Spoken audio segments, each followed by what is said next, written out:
as we're talking about this transitions, baby boomers and this great wealth transfer, I've growing up in my practice and many 20 plus years in public accounting, a lot of the next generations have not wanted the business. They just wanted the assets on their personal balance sheets and Hmm. be as liquid as possible and be passive in terms of just being in the stock market.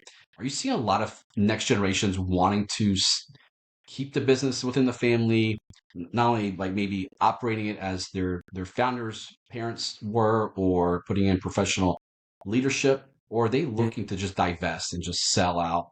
Like, is there a difference of opinion about that right now, or changes in how people look at that? I I haven't seen any patterns. I think if I were to dig deep into the family dynamics, I could probably pull out some patterns pretty quickly, but I would say broad stroke at the macro level, no. I think um I see both. We will get calls from family members saying, I think we want to sell this thing. It's time to just sort of de-risk this investment and go our separate ways. And for others, they're saying, no, we let's double down. This is important. Um, we don't want to run it like our grandfather or father or mother, whoever it might be. We do want to operate this differently. We do want to de-risk this in some way, shape, or form and think through kind of that growth, liquidity control tension and how we're going to manage distributions versus reinvestment in the business.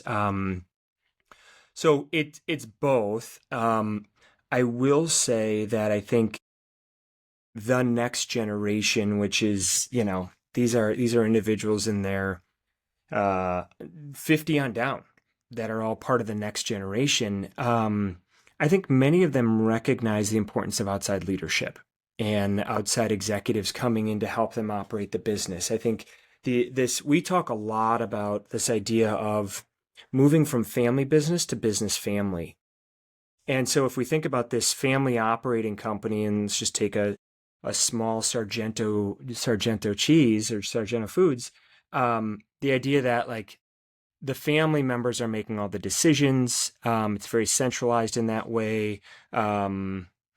Moving and that being the family business, moving to the business family, it's how are we bringing in outside talent?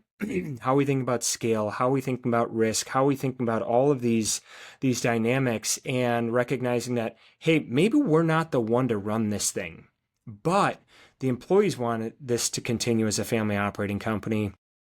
We want to keep it as a family operating company, and we're going to continue to do that because we think it's best for the employees, the community, our family, so on and so forth. But we need to find outside leaders who buy into the vision, the mission, the values that we stand for as a family. And when you can do that, it's beautiful. And Tommy, I look at Sargento. The reality is we had I think 17 of us cousins in our generation. My cousin Louie is the only one who's back in an operating role at the family business.